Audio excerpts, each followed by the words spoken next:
Julian Vane was a watchmaker by trade, a man who understood the language of gears better than the language of people. He moved to the secluded town of Oakhaven to take over his grandfather's shop, but the town had a strange rhythm. In Oakhaven, every citizen wore a heavy brass cuff on their left wrist. These weren't watches, they were life leases. The town operated on a strictly enforced curfew. When the great bell in the town square struck midnight, the streets didn't just empty, the people froze. Literally. On his first night, Julian stayed up late working on an antique pocket watch. As the clock struck 12, he heard a sound like 1,000 metallic heartbeats. He looked out his window. A neighbor was standing in his garden, mid-step, completely paralyzed. A thin, copper wire emerged from the man's brass cuff and plugged directly into a socket in the cobblestone street. "What are you doing out, Mr. Vane?" a voice hissed. Julian spun around. It was Officer Thorne, the town's constable. But Thorne looked wrong. His skin had a metallic sheen, and his eyes moved with the mechanical precision of a camera lens. I didn't know about the curfew," Julian stammered. "In Oakhaven, time is not a concept. It is a currency," Thorne said, pointing to Julian's bare wrist. "You don't have a lease. That means you are unsensed. To the great clock, you are a glitch, and glitches are deleted." Suddenly, the great bell struck a 13th time, a sound that shouldn't exist. The shadows on the wall didn't just move, they detached themselves. The 13th hour was a hidden layer of reality where the Gear-Wraiths roamed, creatures made of rusted springs and jagged clock hands. Thorne's face cracked open, revealing a complex arrangement of ticking escapements. "Run, Julian. If the Wraiths catch you, they won't kill you. They'll harvest your pulse to wind the town for another century." Julian sprinted into the dark, but the ground beneath him began to rotate. The entire town of Oakhaven was a giant horizontal gear, and it was starting to turn. Julian dove into a narrow cellar opening just as a Gear-Wraith swept through the alley. The creature sounded like a bag of knives falling downstairs, a cacophony of scraping metal and hissing steam. Its fingers, long needles made of sharpened clock hands, scraped the stone centimeters above Julian's head. Inside the cellar, the darkness was thick and smelled of machine oil. "Don't move," a voice whispered. "Your heartbeat is too loud. It's like a drum in a library." A dim, amber light flickered to life.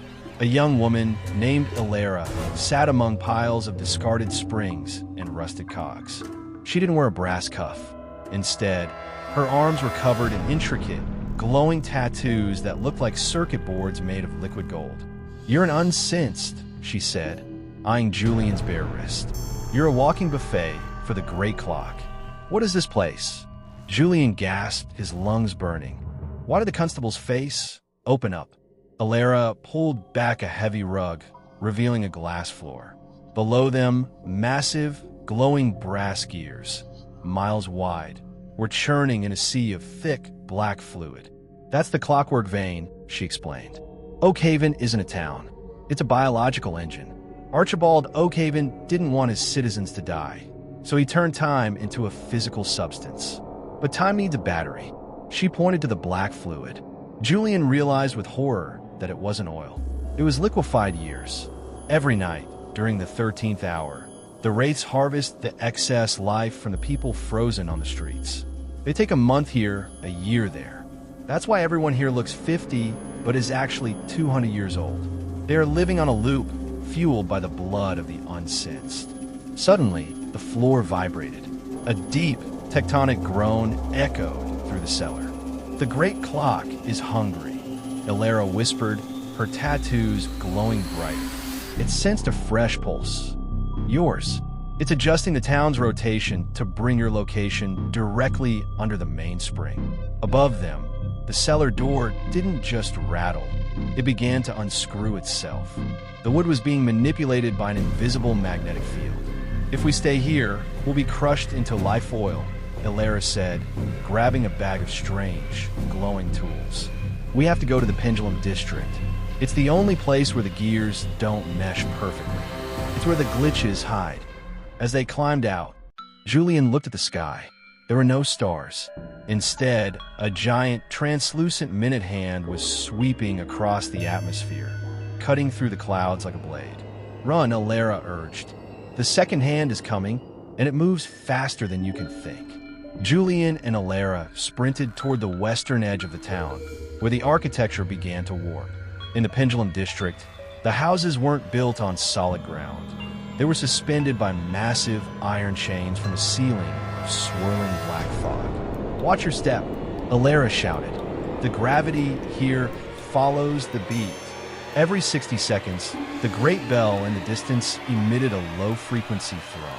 The moment the sound hit, the world tilted 45 degrees to the left. Julian slammed against a brick wall, his feet sliding on the cobblestones that were now a steep incline. "It's a giant escapement mechanism," Julian panted, clutching a lamppost. "The whole district is swinging. That's how they keep the unsensed off balance," Elara replied, moving with practiced grace. She used a hooked crowbar to catch a passing chain and swung herself toward a floating balcony. Suddenly, the air behind them began to distort. A high-pitched whining sound, like a jet engine made of violins, filled the alley. "Second-hand man," Elara hissed, pulling Julian into the shadows of a tilted doorway. 3 figures appeared at the end of the street. They didn't walk, they flickered. To Julian's eyes, they were blurs of gray movement, appearing 10 feet closer every time he blinked. They wore long, silver coats that shimmered with kinetic energy, and their faces were obscured by smooth, featureless porcelain masks with a single, vertical red line. The second-hand men were the Great Clock's high-speed enforcers. Because they were synced to the millisecond, they perceived the world in slow motion. To them, Julian was standing still. "They can see the heat of your friction," Elara whispered. She pulled a small glass vial from her belt, static dust. She smashed it on the ground. A cloud of jagged, copper-colored particles filled the air, creating a field of visual interference. One of the blurred figures stopped, its head tilted in a series of mechanical twitches. It reached out a hand, and the red line on its mask glowed. The air around the dust began to hum. It was trying to resync the area. "If they touch you, they'll accelerate your heart until it explodes," Elara warned. "We have to reach the center of oscillation. It's the only 0 point where the gravity stops shifting." They scrambled up a series of shifting rooftops. Julian looked down and saw a second-hand man running vertically up the side of a building, his movements so fast he defied the very physics of a beat. Julian reached the edge of a roof just as the gravity shifted again. This time, the world swung forward. He was thrown into the air, falling toward the massive, oscillating iron weights that powered the district. "Jump for the weight," Elara screamed. Julian reached out, his fingers catching the cold, oily surface of a 10-ton iron pendulum. As he clung to it, he looked up and saw a second-hand man standing on the roof he had just left, the red line on its mask focused directly on his chest. The creature didn't jump. It simply pointed to its own wrist. "He's not chasing us anymore," Julian realized, his heart hammering. "He doesn't need to," Elara said, her face pale as she climbed onto the pendulum beside him. "He just triggered the alarm sync. Look at the Great Clock. In the center of Oakhaven, the giant clock face began to glow a deep blood red. The hour hand didn't move forward. It began to spin backward. The world didn't just change, it inverted. As the hour hand of the Great Clock spun counterclockwise, a sickening sensation of vertigo washed over Julian. It felt like his thoughts were being pulled through a straw. In the streets below, the frozen citizens suddenly snapped into motion, but they were moving in reverse. A baker undropped a tray of rolls. A child unran across the square. "They're scrubbing the timeline," Elara yelled, her voice sounding strange, like a tape being played backward. She grabbed Julian's arm, her glowing tattoos pulsing a frantic violet. "The Great Clock realized it couldn't catch us in the 13th hour, so it's going back to an hour where we didn't exist." Julian felt a sharp pain in his head. He looked at his hands. They were becoming translucent. He remembered his childhood, but the memories were fading, turning into white static. I'm forgetting why I came here, Julian gasped. Who is Archibald Oakhaven? Don't let go of the pendulum, Elara commanded. She pulled out a soul anchor, a heavy brass compass with a needle made of a human tooth. She jammed it into the iron surface of the pendulum. Hold on to the needle. It's the only thing that remembers the present. As Julian gripped the anchor, the world around him became a blur of rewind. He saw the second-hand men flying backward into the shadows. He saw the sun rise in the west and set in the east in a matter of seconds. But then the Gear-Wraiths returned. Because they were made of the debris of time, the Wraiths were immune to the rewind. They crawled across the reverse-moving buildings like rusted spiders. 3 of them converged on the pendulum, their eyes glowing vacuum tubes fixed on the soul anchor. They want the anchor, Julian realized. One Wraith lunged, its jagged arm transforming into a spinning drill. Julian used his watchmaking loop, a tool he had carried from the shop, to catch the light of the backward sun. He focused the beam of reverse light directly into the Wraith's vacuum tube eye. The creature shrieked, its gears grinding as the light caused a temporal paradox inside its chest. It shattered into 1,000 rusted springs. "We're at the 0 minute," Elara shouted. The rewind stopped with a bone-shaking jolt. They were standing in front of the mainspring chamber, a massive iron dome at the heart of the city. But the town was different now. It was 1920. The cobblestones were new, and the air smelled of fresh coal. "We've been moved back 100 years, Elara whispered, looking at the dome. "This is the day Archibald Oakhaven first wound the clock. We're not just in the past, Julian. We're at the birth of the engine." Inside the dome, they could hear a rhythmic metallic heartbeat. The mainspring was being wound for the very first time. The interior of the dome was a cathedral of raw power. Massive steel cables, thick as redwood trees, groaned under the tension of a gargantuan mainspring that filled the center of the room. The air was charged with ozone and the smell of hot brass. At the base of the spring stood a man. He didn't look like a tyrant. He looked like a ghost. Archibald Oakhaven was young, his waistcoat stained with grease and his eyes red from weeping. He was feverishly turning a massive iron crank, his muscles straining against the weight of eternity. Next to him, resting in a glass coffin lined with velvet, was a young girl. She was pale, her breath coming in thin, shallow rasps. "You don't understand," Archibald whispered, not even looking up as Julian and Elara approached. "The doctors said she has minutes, but if I can just tighten the coil, if I can create a static loop, she can have every minute forever." "Archibald, stop!" Julian shouted. "You aren't saving her. You're building a prison. I've seen the future. I've seen the life oil and the static people." Archibald paused, his hands trembling on the crank. He looked at Julian, then at Elara, his eyes fixed on Elara's glowing tattoos. "Those marks, they're my daughter's favorite patterns. How do you have them?" Elara stepped forward, her face pale. "Because I am the descendant of the people you stole time from, Archibald. My Time Thief clan was formed from the scraps of the lives you discarded. If you win that spring, you start a machine that will eat the souls of thousands just to keep one girl breathing. But she'll be alive," Archibald screamed, throwing his weight against the crank. The mainspring gave a terrifying, metallic snap. The floor began to rotate. The first tick was approaching. Julian realized the paradox. If he stopped Archibald now, the town of Oakhaven would never become a machine. The horror of the future would be erased. But Elara, whose entire culture and lineage were born from the glitches of that machine, would vanish. She would never have been born. "Julian," Elara said, her voice soft. She looked at her fading hands. "The present we came from is a nightmare. Don't worry about me. Break the escapement." Julian looked at the massive, hooked lever that controlled the release of the spring. If he jammed it, the tension would backfire, destroying the dome and the machine before the loop could start. Archibald lunged for a heavy wrench to defend his creation. "I won't let her die." Suddenly, the girl in the coffin opened her eyes. She wasn't looking at her father. She was looking at the Gear-Wraiths that were beginning to manifest in the corners of the room, drawn by the smell of the first pulse. She looked terrified, "Father," she whispered. "The shadows, they're waiting for me to stop." The girl's voice was like a splinter in the silence of the dome. Archibald froze, his hand hovering over the iron crank. For a second, the father wrestled with the architect, but the machine was already too hungry to care about his hesitation. "It's too late, Clara." Archibald choked out, his eyes wide with a manic, desperate love. "The gears are already meshed. The debt is signed." As he spoke, the shadows in the rafters didn't just move, they curdled.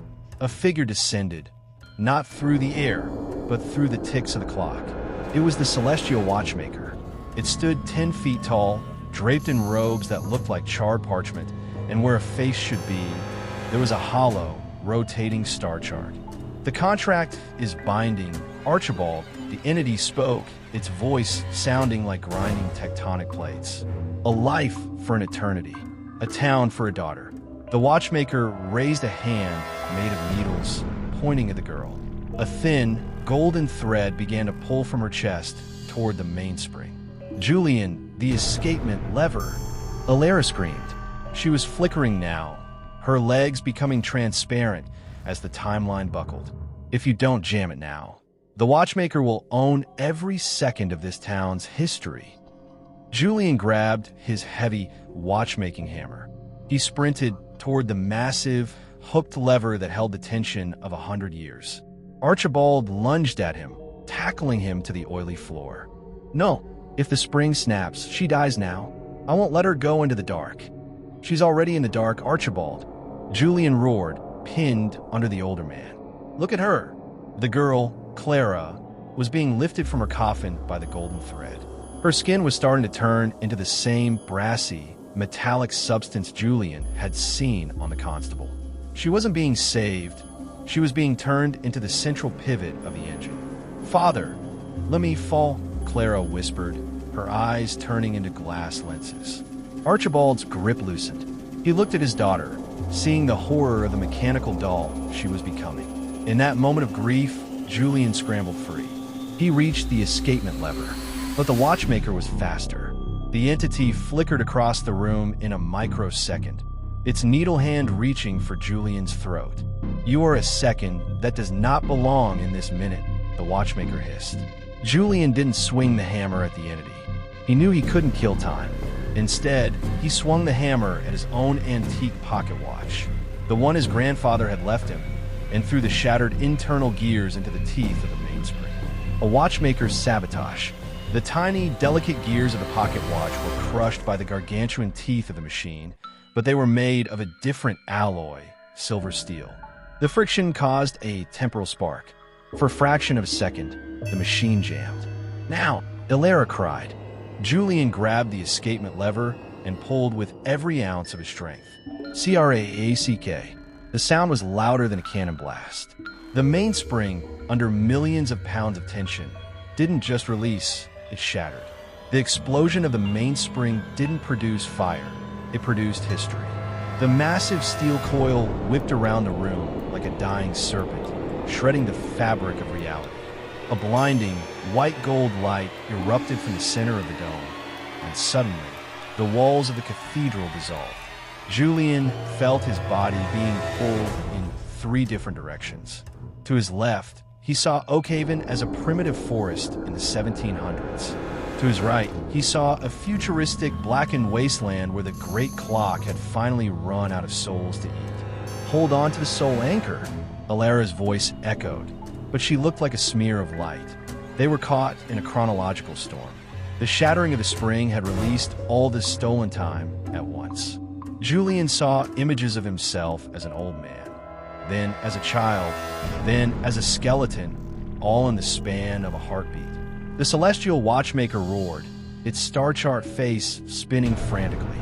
It was trying to stitch the seconds back together with its needle fingers, but the chaos was too great. "The original second," Elara shouted, pointing toward a small, glowing orb of pure light hovering where the girl's coffin had been. "It's the moment Archibald made the deal. We have to collapse it." But they weren't alone in the storm. The Gear-Wraiths had evolved. Fueled by the raw temporal energy, they had become time stalkers, beings made of liquid clockwork that could teleport between the frames of the storm. One stalker materialized directly in front of Julian. It didn't strike him with a blade. It touched his forehead, and Julian suddenly saw his own birth.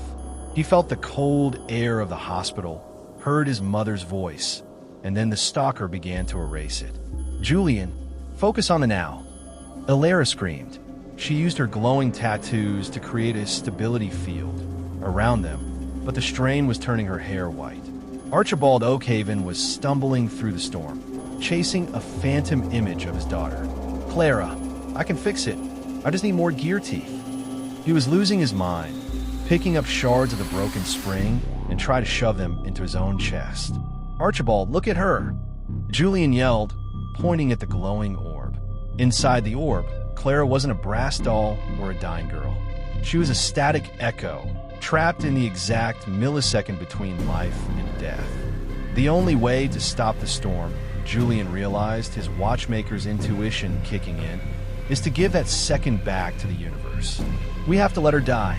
Archibald, we have to let the tick become a talk." The celestial watchmaker lunged for the orb, its robe of parchment billowing like a black hole. If it touched the original second, it would reset the loop and the nightmare would start all over again. Julian looked at the soul anchor in his hand, the brass compass with the human tooth. He realized it wasn't just a tool for remembering. It was a firing pin. Next step, the final alignment. In Part 8, Julian must navigate the shifting years of the storm to reach the original second. He faces a version of himself from the future who has been corrupted by the watchmaker, and he must decide if he is willing to sacrifice his own existence to unwind the world. Julian plunged into the heart of the storm. The air felt like static electricity against his skin, and every step he took felt like moving through thick, invisible honey. As he neared the original second, the time tornado spat out a figure that stopped him cold. It was himself.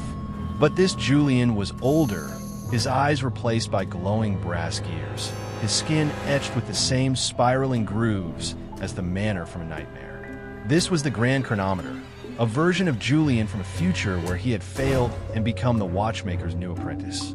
"Don't do it, Julian," the future self said, his voice a chorus of ticking clocks. "If you collapse the second, you don't just erase the machine. You erase every memory of Oakhaven. Your grandfather's shop, your craft, the faces of the people you saved, it will all be a blank slate. You will be a man with no past. A man with no past is better than a world with no future," Julian retorted, gripping the soul anchor. The future self lunged, moving with the terrifying speed of a second-hand man. He didn't use a weapon. He tried to oversync Julian, touching his wrist to force his heartbeat to match the frantic, dying rhythm of the broken great clock. Julian's heart surged. His chest felt like it was being crushed by an invisible vice. "Julian," Elara's voice was faint. She was barely a shimmering outline now. "The anchor, it doesn't just hold the soul, it transmits it." Julian realized the anchor's tooth wasn't just a relic, it was biological matter. It was the only organic thing in a room full of mechanics. He didn't fight the future self's grip. Instead, he jammed the soul anchor into the original second, the glowing orb of Clara's final moment. The future self screamed as the pure time of the orb collided with his corrupted time. The two Julians blurred into one, a chaotic clash of what was and what could be. Archibald Oakhaven crawled toward the orb, his hands bloody. "Clara, please." "Archibald," Julian shouted through the roar of the storm. "Let her go. Give her the talk." The celestial watchmaker loomed over them, its star chart face turning into a black sun. It reached down to crush the orb, to consume the original second, and end the paradox by destroying everyone. In that final millisecond, Archibald didn't reach for the crank. He reached for the soul anchor. He grabbed Julian's hand, adding his own life lease, his 200 years of stolen time, into the circuit. "I am sorry, Claire," Archibald whispered. The soul anchor turned white-hot. The firing pin triggered. The original second didn't explode. It inhaled every era, every Gear-Wraith, and every stolen year was sucked into the tiny orb. Julian felt his memories stretching, thinning, and finally snapping. Julian woke to the sound of something he hadn't heard in an eternity: nature. No clicking, no grinding, no rhythmic thrum of massive gears beneath the earth. He lay on his back in a field of tall, golden wheat. Above him, the sky was a piercing, natural blue. No translucent clock hands cutting through the clouds, no black fog. He sat up, his head spinning with a hollow, crystalline ache. He remembered his name, Julian Vane, and he remembered he was a watchmaker.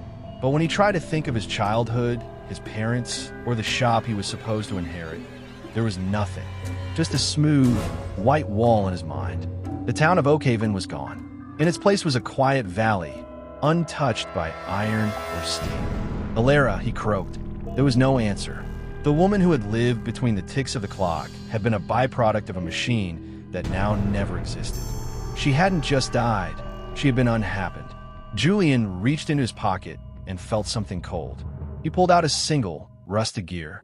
It was small, no bigger than a coin, but as he held it, he felt a faint, rhythmic vibration. Thump, thump, thump. It was a heartbeat, the last remnant of the Clockwork Vein.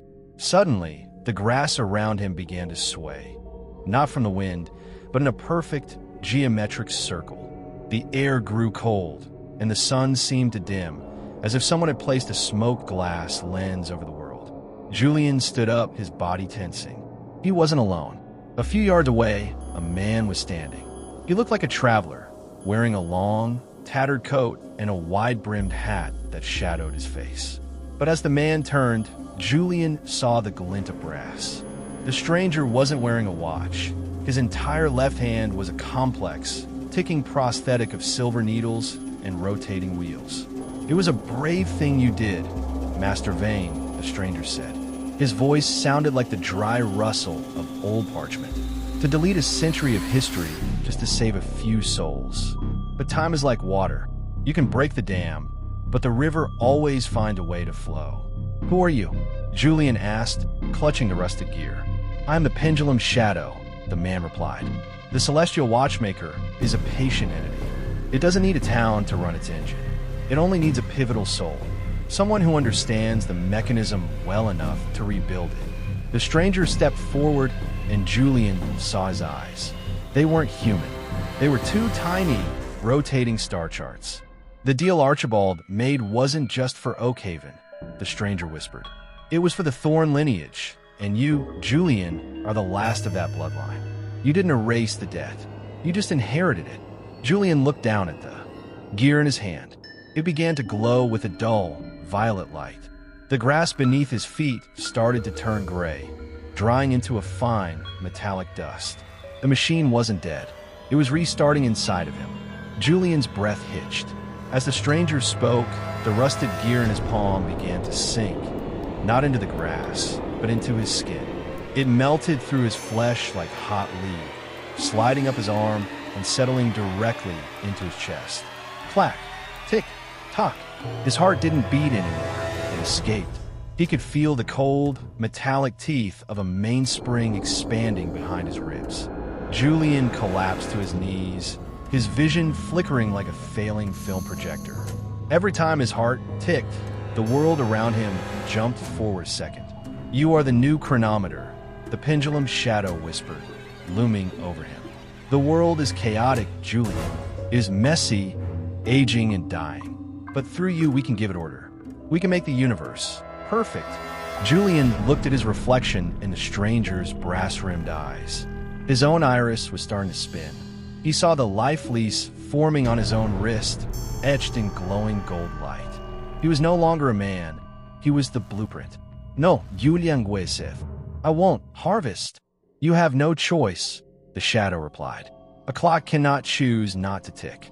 Julian closed his eyes, searching for the blank slate in his mind.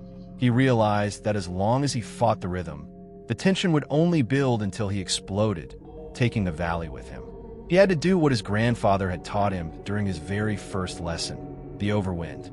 If you tighten a spring past its limit, it doesn't just stop. It loses its memory of the coil. Julian focused all his will on the engine in his chest. He didn't try to slow it down. He pushed it. He imagined his blood as oil, his bones as iron. He forced his heart to beat faster. Tick, tick, tick, tick, tick, tick. The world outside began to blur. Days passed in seconds.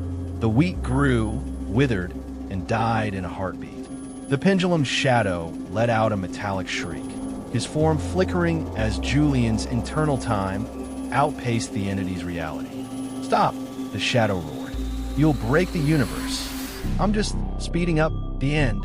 Julian screamed. The heat in his chest became unbearable. The original second inside him reached its boiling point. With a final, agonizing surge of energy, Julian forced one last tick. Everything stopped.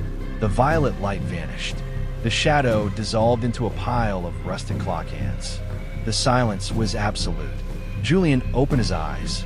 He was still in a field, but he was old, very old. His hair was white, and his skin was like weathered parchment. He had spent his entire life's worth of time in those few seconds to burn out the machine. He reached for his chest. It was quiet. A soft, human thump-thump had returned. The gear was gone, turned to harmless ash in his blood. He was a man with no past, and now, a man with very little future left. But as he looked down, he saw a small, blue flower growing where the metal dust had been. It wasn't geometric. It wasn't perfect. It was just a flower, swaying in a messy, unpredictable breeze. In the distance, he saw a figure walking toward him. It was a woman with fading violet tattoos on her arms, looking just as confused and lost as he was. "Elara," he whispered. She stopped, looking at the old man. She didn't recognize him. The timeline had been washed too clean for that, but she felt a familiar resonance. She smiled, and for the first time in history, time didn't matter at all.